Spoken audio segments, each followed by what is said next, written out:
You know what your problem is right now, Dad? You're letting the pressure from the investors get to you. It's clouding your judgment. I wish May were here right now. I could really use her advice on how to handle this. Never ka nang makakawala dyan. Sige! Hoy! Puputasin ko na lang muna nito. Sobrang determined ni Tito William na matuloy talaga yung resort casino na pinapagawa nila. Hindi pa ba kayo kukontento, ha? Tinanggalan nyo na ako ng trabaho, pati ba naman yung mga kadimoy ko, kailangan nyo pang idamay dito? I have no idea what you're talking about. Hindi nyo alam. Marikit, pwede ba? Kung may problema ka, makipag-usap ka ng maayos, hindi yung susugod-sugod ka dito at magsisigaw. Bakit? Ano pong gusto nyo? Manahimik lang ako, tumunga nga, walang gawin? Habang nahihirapan yung mga kadimoy ko? Dahil sa pinapatayo yung resort casino, maraming nawasak na pangarap eh. Maraming nasirang kinabukasan. Naapektuhan yung community namin. Bakit? Para saan? Para matuwa yung mga bago yung investors? Ha? Dahil sa pera? Bakit? Mas importante ba yung pera kumpara sa kapakanan ng ibang tao? Don't tell me how to run my business. Pati. I offered you a perfectly reasonable settlement, actually a great settlement to move on gracefully, and you chose not to get involved with it. You said no. That means it's no longer my problem, as I see things. Hindi ko kailangan pera. Wait, you tried to bribe Ikit? That's so messed up. Why would you do something like that? Ganun ka na ba ka-desperate, Dad? Anong akala mo? Na mabibili mo lahat ng tao? Hindi lang yun, itutuloy niya pa rin yung pagpapatayo ng resort casino dun sa Daraitan. Matthew may be the manager of this resort, but I own the company. So that means that I am the person who has the final say about the directions moving forward. This isn't my problem anymore, it's yours. So, sir, ngayon kami pa ang dapat may utang na loob sa inyo. Kami pa dapat magpasalamat. Alam nyo, sir, tinuruan ho ako ng tatay ko na rumispeto sa mga taong nakakatanda sa akin. Pero kung kayo lang din naman, huwag na lang. Dahil hindi kayo karespeto. Pwede ba, Marikit? Huwag mong sisigawan si William sa sarili niyang resort. Bakit hindi? Maling-maling namang ho kayo. Guard! Palabasin niyo nga tong babae to, nang gugulo to dito eh. Hey, Ano, two hindi of you mo stay there. gugulo? Get your hands off of her. Huwag kayong makialam dito.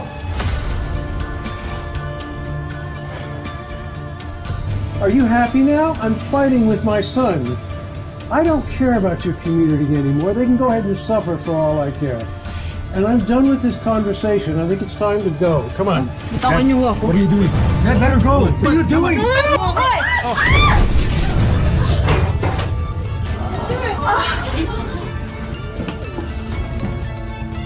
Wala kang awa. Yan ang dapat sa'yo magdusa. Sinisigurado ko lahat ng pang-aaping ginawa niyo sa amin, babalik yan sa inyo. Hindi habang buhay pwede niyo kaming tapak-tapakan lang. Dahil darating yung araw na pagbabayaran niyo lahat ng mga kasalanang ginawa niyo sa amin.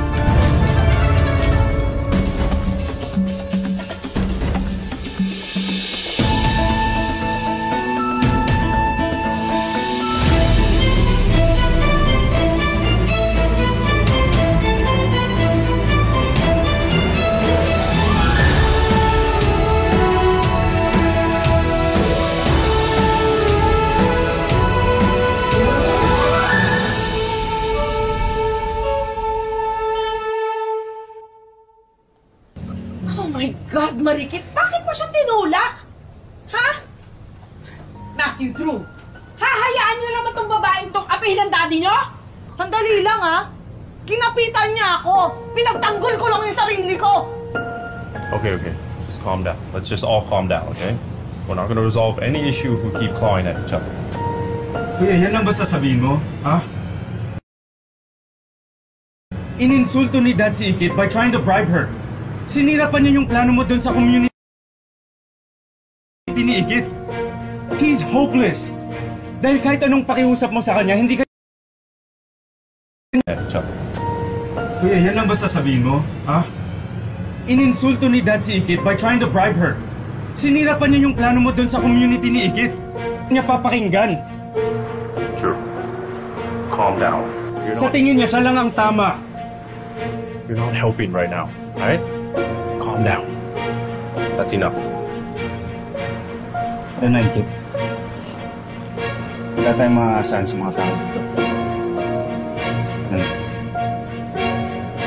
Ikit, wait. Matthew, hayaan mo na sila. Tulungan mo ako din sa daddy mo. Saan picture? Come on, come back.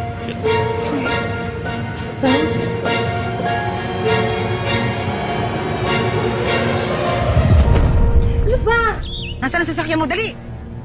There! Ba, please, pumasok na lang tayo. Huwag mo ako please, please! Mataas mo ginawa mo sa akin? Ha? Ano? Buksan mo na, dali mo! I can't. Yung susi nandun sa loob, nandun sa bag ko, naiwan doon. Hoy! Anong palagi mo sa akin, uto-uto? Ha? Hindi na ako babalik sa impyernong yan! Kung kinakailangan maglakad ako pabalik sa resort, makalayo lang dito! Ano? Hindi ako sasama sa'yo. Ayoko makulong. Tumigil ka na, ha? Ha? Butasan ko yung bungo mo? Dali mo! Igigil na ako sa'yo, ha? Dali!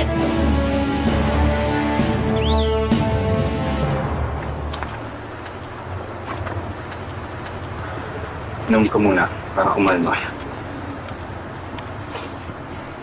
Kit, ako na ang magsasorry sa lahat ng mga ginawa ni Dad.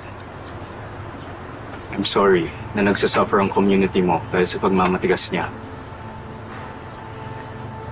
Alam mo, kung may power or authority lang ako sa kumpanya, tulungan talaga kita. Pero, alam mo naman ako yung black sheep ng family, kaya wala akong say. Dito? Dapat nga ako mag-sorry sa'yo. Siyempre, tatay mo pa rin yun. Eh, hindi ko naman sinasadya na nasigawan ko siya tapos nasaktan ko siya, di ba? Hindi ko kasi bugbog na yung mga kadimoy ko. Tapos yung pinangako pang tulong ni Sir Matthew na wala pa, di ba? Hindi ko alam kung paano ko yung na-explain sa kanila. Hindi ko rin alam kung paano mo ako hihingin ng tulong.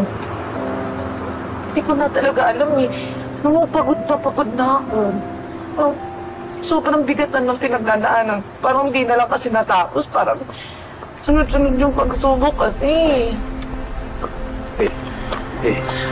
Kit, huwag kang mawawalan ng pag-asa, okay? Dahil hindi ka nag-iisa. Dito lang ako. I promise, gagawin ko ang lahat para matulungan ka, para malampasan mo ko. Alam mo, Drew, maraming salamat sa iyo.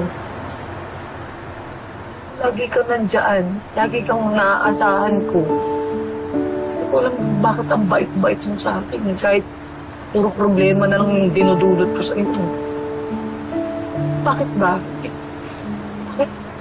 Bakit hindi ka nagsasawang tulungan ako, damayan ako?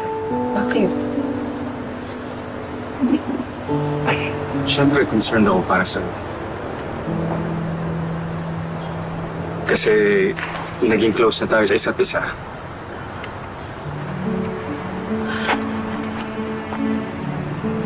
Alam mo, kung nandito lang si Ma, you know she wouldn't allow Dad to do this too. Baka siya pa ang unang magtatanggol sa'yo.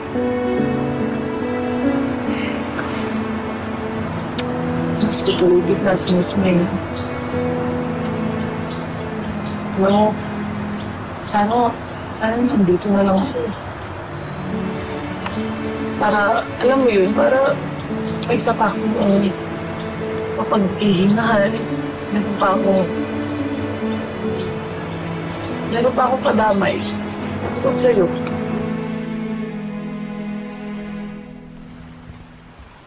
Dali mo maglakad para makarating tayo sa highway. Oh my God! Kung naiinip ka, iwanan mo na lang ako dito. Asa ka pa? Kapag nakakita ko ng tulong, ha? Diretso tayo sa presinto, tapos i-report ko mga kahayupan nyo ng tita mo.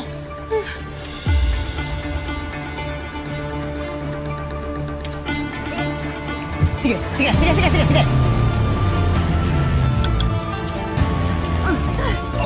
Ano ba? Tawan mo! Ah!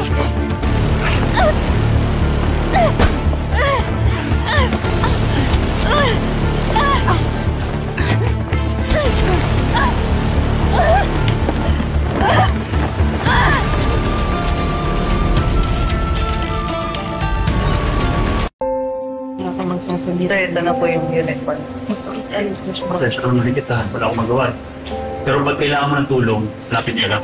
Sir, wala akong problema. Mga dapat po magpasalamat sa inyo. Eh, lahat po ng tanong sa kaya po yung dahilan kung bakit po ako nakapasok dito. Ingat ko pa, Katya. Ayun din, sir. Bibisita pa rin po ako dito. Ang kapal ng mukha, no? Wala naman siyang karapatang saktan at sigawan si Sir William. Palibhasa, feeling close ka na Sir Matt at Sir Drew. Lalo na kay Miss May. Totoo bang ninamanan niya raw si Sir William? Pero sa resort casino. Di ba ang kapal ng mukha? Ang pangit na nga, wala pang utang na loob. Matapos siyang bigyan ng trabaho, yun pa yung igaganti niya. Teka lang naman, ha? Sabihin na natin pangit ako. Nakakahiya yung itsura ko. Pero hindi yun sapat na rason para manahimik lang ako at hayaan ko si Sir William na tapakan yung pagkatao ko at ng mga kadimoy ko. Kung sa inyo nangyari yun, sagutin niyo ako, ha? Kung kayo yung paasahin sa mga peking pangako, anong mararamdaman niyo? Ha? Anong mararamdaman niyo? Matutuwa ba kayo? Okay lang sa inyo yon? Ha? Isasawalang bahala niyo lang yon? Kasi ako hindi eh. Hindi ko hahayaan yun. Kasi handa ako makipagpatayan kung sino mang taong gustong mag-agrabyado sa mga kadili ko. Tandaan niyo yan. Alam mo, girl, tara na. Baka tayo naman yung sa Kaya nga eh.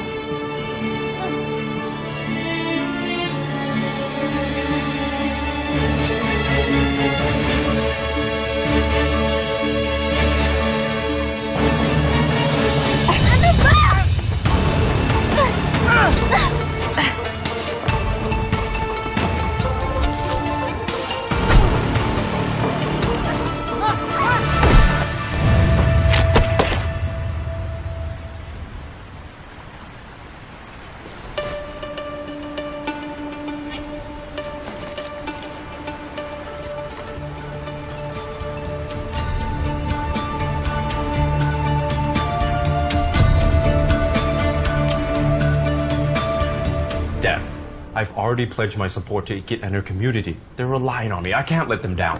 That's why you never make a promise in the first place. Dad, just read my proposal, okay? You'll see that we can generate significant revenue if we build an eco-friendly resort instead of a casino. Both sides can win. How many times do I have to tell you the investors are not interested in that? So you'd rather listen to the investors instead of your son. Is that it?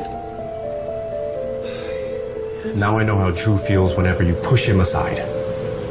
You know, back in the day when Drew would come to me and complain to me how much of a terrible father you were to him, I would always defend you. I stood up for you. But he's right. You don't care about anyone else. Everything has to be done your way, and you don't care if you're hurting people along the path. You know what? Drew's right. I should be standing up for Ikit and her community more.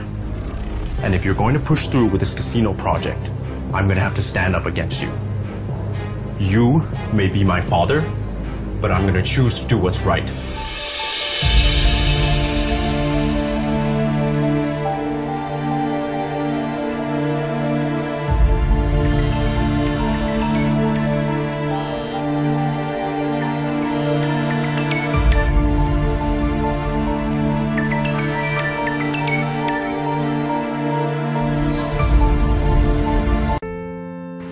Grabe talaga yung Sir William na yan.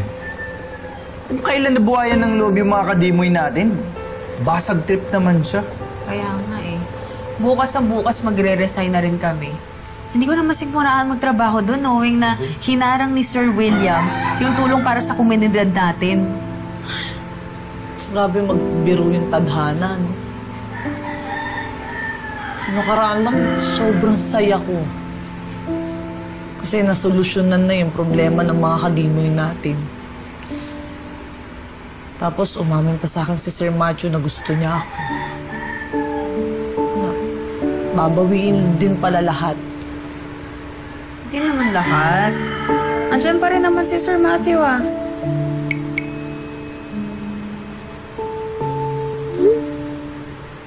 Speaking of, Uy, naririnig tayo. Uy. Ang sabi? Oh, bakit? Ano problema, Besh? Hindi ko kasi alam kung paano ko naharapin si Sir Macho ngayon eh. Pag magkasama kami, maiisip ko. Lahat ng pangmamaliit sa akin ng tatay niya. Tapos, naiisip ko kung anong ginawa ng tatay niya sa mga kadimoy natin. Kaya nga, dapat mas mag-usap kayo, di ba? Para alam niyo yung paano gagawin para makamove forward matapos ang lahat ng nangyari, di ba?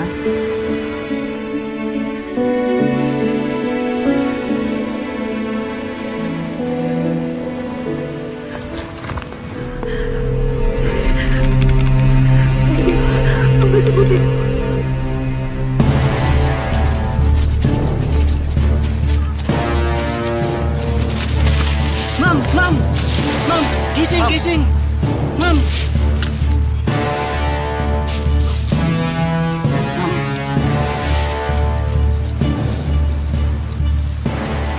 Si Tita May. Di ba kayo po magkasama kanina? Hindi. Malamang nakatakas. Habulin niyo!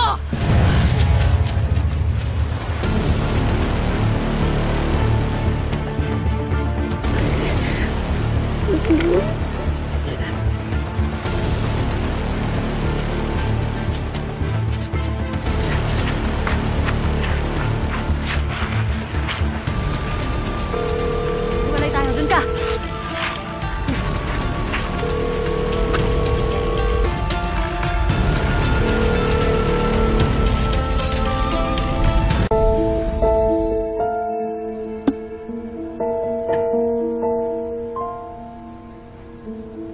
William, are you going to be playing darts all day? I mean, don't you want to discuss the resumption of the construction for the casino resort? Are you okay? I mean, you've been really quiet lately. Matthew and I had a heart-to-heart this afternoon. I heard some things that I guess I needed to hear. And my takeaway from this is that I've really fallen very short as a father. To him, but especially to Drew. William, malalaki na yung mga anak mo. They don't need to be coddled. And besides, kung ano man yung panahon na pinaglalaanan mo for the business, eh para din naman yan sa mga anak mo eh. The legacy of your business goes to your family. Oh, yeah, I've left him a very secure future, but what are they going to say about me when I'm gone? I'm not ready to leave this world and have my kids hate me. What do you mean? Okay. I read Matthew's proposal. He's right. We can do an eco-friendly resort which is beneficial to Ekin's community and is profitable to this company. I want to explore this as an idea, not just for my boys, but for everybody. There's still time to fix all the damage I've done. William, hindi ito yung pinag-usapan natin, ha? Alam mo, huwag kang padalos-dalos. Just relax, alam ko na. Why don't you have some tea to clear your head? Yeah, actually, that's not a bad idea. Let me see if Clara's room. Oh, no, Clara's not here. She already went home. Ako nang bahala. Give me 5 minutes. Para makapag-decide na rin ako kung papatayin kita ngayon na hindi.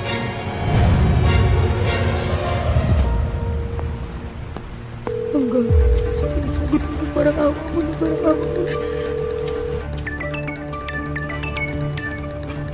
Wonder who this is. Hello, who is this, please? Pangga, it's me. Palanga? Where are you? Whose phone are you using? Why are you using this phone? Kinuha ko lang teleponong to. Andito ako sa Pilipinas. I've been here all this time. What? The last time we talked, I thought you were in Paris. Pangga, they just forced me to say those things to you para hindi kayo maghinala. Wait, they. Who's they? Mga dumukot sa akin. Pagka please, tulungan mo ako.